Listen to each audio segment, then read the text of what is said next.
Celebrity high chief Udo Kama Odele Odele Arino Odele Nibo Nana Jeno Sukolaba attack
Aidisiano. Kachile begozi oji akaika na kwa osu aru na kuno bilivi Jesu Kristo onye wae. The Eskimo. Ọkwa dị ka ndị n'aka. Asị na ọ dị gbere ụlọ mma. Ma ọ bụzi na ọ ya adị. Agụmarụ ka anyị nọ na ya. Arụ anyị adịla anyị. Ka anyị gụli ya n'arụ ma anyị agụkwu etu a n'arụ ọzọ. Anyị ji adịsịa wee na-agụ ya. Ntị ya na-eti nzepụ anyị esepụrụ. Ọganiru ya dị na Ogbuefi Ogunike. Nwantịtị oge kịta anyị enwe onye ndu. Anyị enwe onye ndu. Anya doro ana. Obe.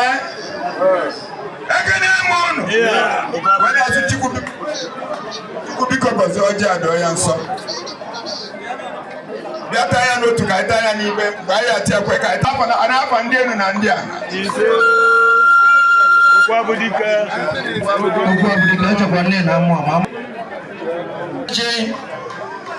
Simeke shọ na onye ọbụla n'ebe a na ọ metụ onye bụ ọjị n'ọnụ maka na ọ na-abụ ọbụ na awasị ọjị na-atọ ọjị a na-agụ egwu na-asụ ụmụ mme ya leba n'ọnụ mmemme so that ndụ niile agụ ya n'ime ya bụ ọjị ka o nwee ike lụọ ọrụ n'isi onye ọbụla bịa nna bịa ma gị nwa ma ndị otu go na-agụ na na-esi ebe ma chọzọ ya aga n'iru ebe a bịa nna bịa kpọrọ m ya daalụ n'ogo kenekwalụ m onye Barcelona gịnị asụ Research. Ema ni mbaka rozi bebe simple nobo ya kufuka njiaria.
Ìjẹ́ American Kuno, Tomorrow, ọbara igwe egwu n'ike oge na-egbo niile anụghara dị iwe na-agba ọsọ oge na-agbara n'ite egba gbadakwa n'ite egba gbada akara aka ka a na-ekwu tuo ma ọ na-ele ọbara igwe egwu n'ike ọligwe egwu n'ike onye egwu mmanụ ọligwe egwu n'ike na karịsịa ije ọligwe egwu n'ike nwamba bụ nta ya na ozuzu ya kedu ebe unu mepụta dị ike n'ụra ebe dịwo ọjọọ kere mundo ọjọọ kere mundo ọjọọ kere mundo ọgẹdẹ kẹlẹ lẹkú ọgbẹjọ lu kẹkẹ nílẹ ọgbẹjọ méje lu kẹkẹ méje.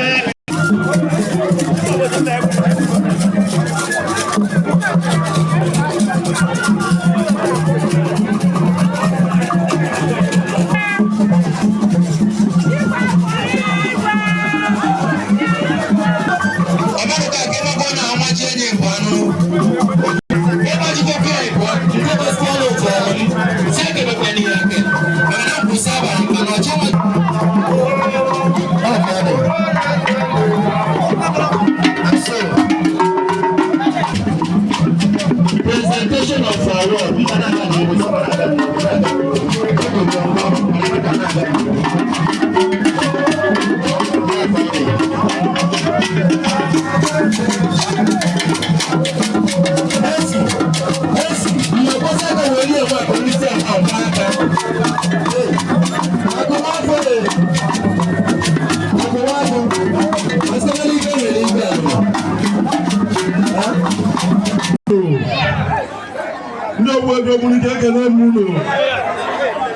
Ndị executive ebe omunike with elders na ndị nze omunike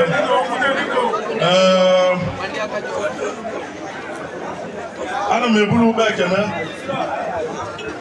na mmemme nke a na-eme n'ụbọchị tata na-ebi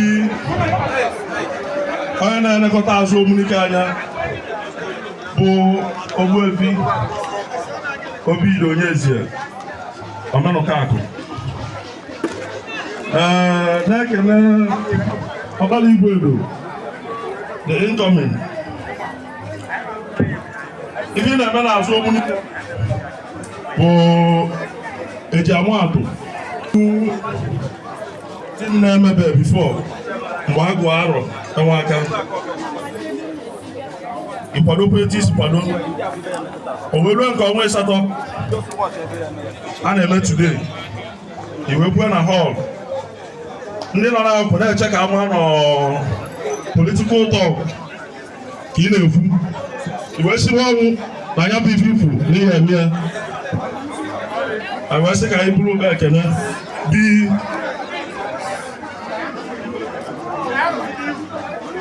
so na ihe a na-eme today bụ ọnwa asatọ azụ Ogbunike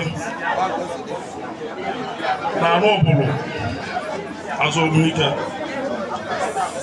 Enwenubeghị this kind of arrangement before. Anyị na-ekene Chukwu Okike abịa nwa na ime ka anyị na-nche niile ndụ n'ụbọchị tata. Wee na-ekene nna m bụ eze Okwuani, eze mmụọ Ogbuefi Ezekwa wee si jibe ka iji ibe dị na mmụọ esikapọ mana azụ na ụmụba nke taa ka na-ekwuru ihe ọnụ wee sị na ikwu amarọ ibe ezie anyị na-acha niile bụ nwata na-agwa ọrụ n'afọ. Ihe anyị na-eme bụ ihe ọdịnala ka anyị ga-enwe the prestige ejiwe amala azụ Ogbunike. So na anyị na-ese emume a na-eme n'ụbọchị taa wee sị na ndị youth azụ Ogbunike ama mbịa the pillars of this community, the pillars of the village from time immemorial. Ndị na-agba mbọ fụ na azụ Ogbunike na-enwe ọkụ, anyị na-afa gba n'oge, anyị na-afa na-aza anyị. The new presidency azụ Ogbunike nwere bụ Ogbuefi Omenụkakụ. I wee sị na ihe recognize ya today. Ka bi n'ụba ekene were nye award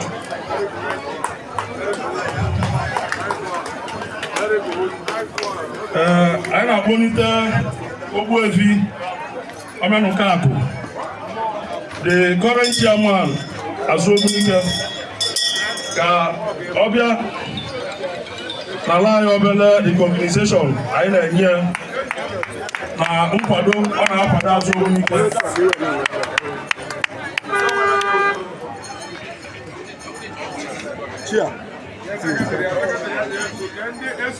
Youth ekene m unu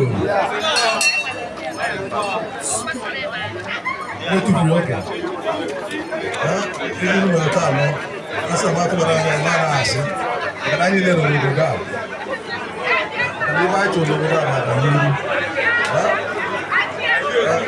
ụzọ wee sị na taa a na-eme ọnwa asatọ unu ga-eji ya unu ga-eme anyị wepụta ya n'ụzọ unu ga-eme n'ụzọ pụrụ iche maka na ebe a dị isisi anyị na-experience such that's what they do.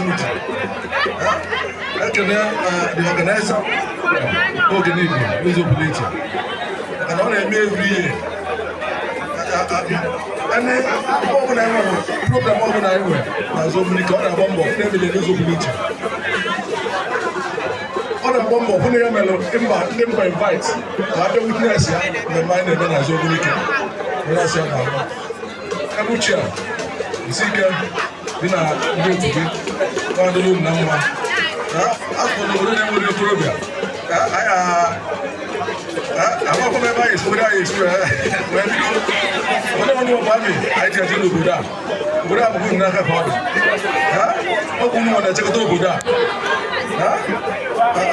ọnwa bido ozugbo atụba m ebe ịnọ kedu ebe ọ nọ were asị isi n'ike woo kwadoro unu na mma isi n'ike n'ọnụ.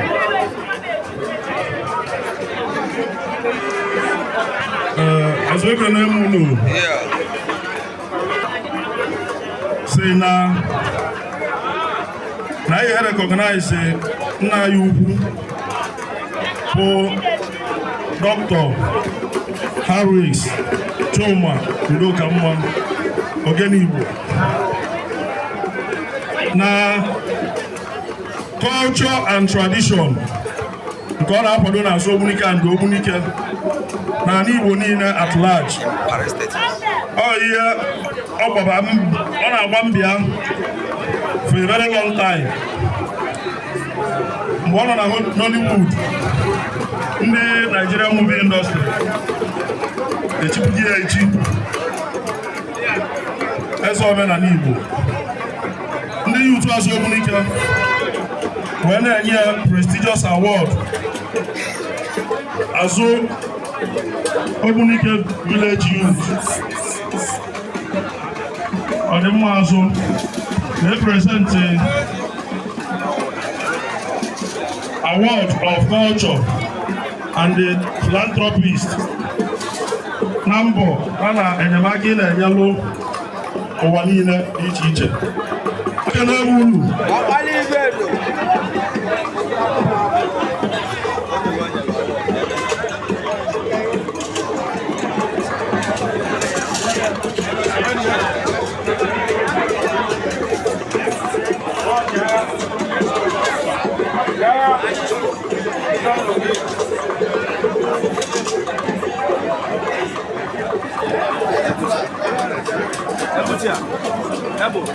Ekene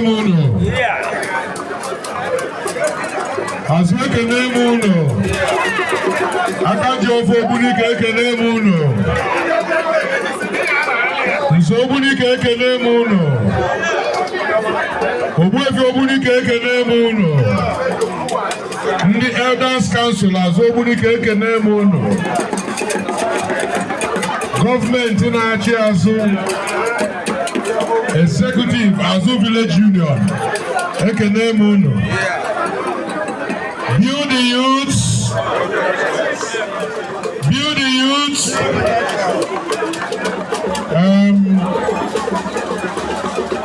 Chairman Youth Azu, Comrade Chinwike Igbanugu, onye eji cryptocurrency wee marụ. Gị na your ESCO and your vice Imokafo Ofiafulago na ndị ESCO unu niile ma dị onye ọcha o ma dị onye ojii. Ekele m unu Kevanda Getiredu Kadma ndị odogwu unu zuru oke. Award a unu na-enye m tata bụ nọmba 3 award m na-enweta n'azụ Ogbunike since nne nwa m. Nke mbụ si na primary school nọ na Eke na St. Thomas. The second one is in St. Vincent Catholic Church, Ogbunike. And the third one is in AVU, Youth Branch, Ogbunike. If we na emeghe n'ụlọ ụka mee n'ụlọ akwụkwọ mee ya n'ihu ndị na-achị azụ na gọọmenti azụ. I am highly elated, delighted, appreciative of the fact that you found me worthy of this honor. This is a prestigious award, and I will take it to heart forever. And the significant thing is that it is happening in front of my father's house. This is Odele house. So here and all the people go on there, man. Niru people go on. When you my award that. If I would, Oria, Obi Namu, Obi Odele, oh, now I can't do that. When they may have. When I put in a noble, one more Jikola Zunina. When they celebrate your game, the chairman. Azu Village Union, America, Gobia. Secretary, Misagurus, Bia. Secretary Tobena and I know OPU secretary is there, Bia. Agudus. Secretary Azu Village Union, Bia. Ogene Joykono. Chairman Azu Village Union. Nzo Omenuka akuna eba. Yana secretary ya na eba. President ndị youth na eba. Asim na ogene chọrọ ekono. Asim na one of the significance of this celebration always Saturn. Bukai balo. Eto a ga-esi wee dosi pa ya ọrịa. Ọ bụrụ ka anyị nwa bịa rie rice na. Award a ndị youth nyere mụ. Kedu architect Obi Odele? Bianca, oh my younger brother. Architect Obi Odele bụ nyanwa bidoro ịlụ hall azụ Ogbunike. Nyanwa selie, nyanwa bidoro ya. Before government changes aka, nyema government change aka weta anya na ya na-adị na mma. A na-eme ife dị na ya. Ihe m chọrọ ikwu ebe a tata. Ife bụ n'obi, ihe bụ n'obi iji wee appreciate ndị Youth Azu Ogbunike. Now this prestigious award, this celebration ha na-eme today, na nchọrọ something huge, something bold, something monumental, some kind of a legacy that will outlive me and they celebrate today. Now Azu Ogbunike, I want to have a signature project. Now Azu Ogbunike.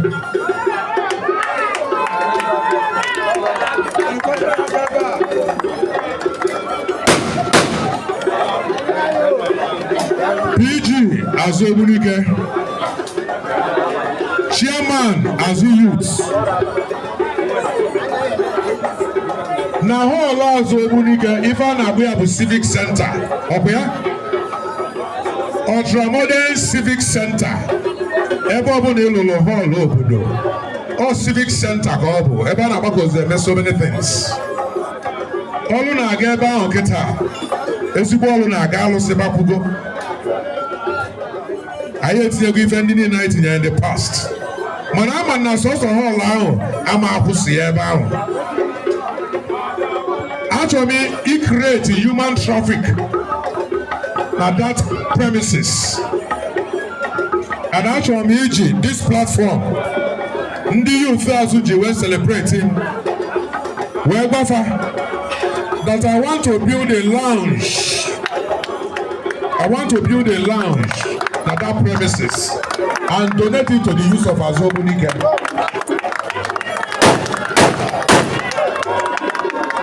I will build a lounge on my hand about lounge.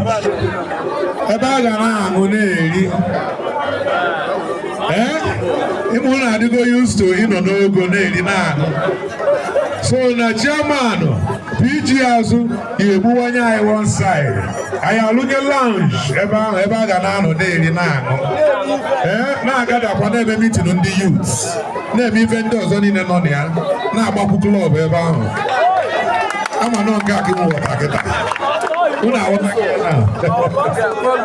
So by the special grace of God, the moment the PG was like side engineer will come up with a drawing. I will mobilize you to site and we will try and deliver it before the end of your tenure. Probably we are an account of your stewardship.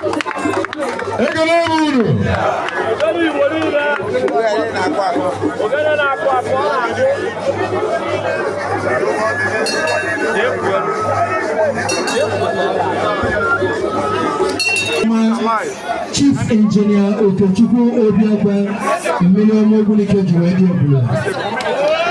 Million Ogbunike Juwedi Ebube. Pansek.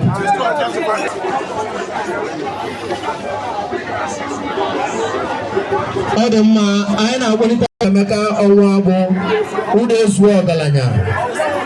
Ụda ezuo ọgaranya. Ọ bụrụ thank you.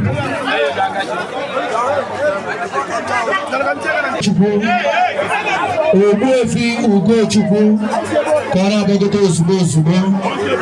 Ogbuefi Ugochukwu ọ dị mma na-akpọlitekwa nnukwute mpa anyị mmadụ dị ka South Nigeria. Ọ bụrụ na ndị ọrụ oyibo ego adịghị ọkwa ọbụla anyị enyere 50,000 naira. Ekele m unu. Ọ dị mma anyị na-akpọlitekwa mmadụ dị ka mmụọ debe ka ọ gbagotaba ozugbo ozugbo. Ọ dị mma ka anyị na-agakwa n'ebe anyị na-akpọlite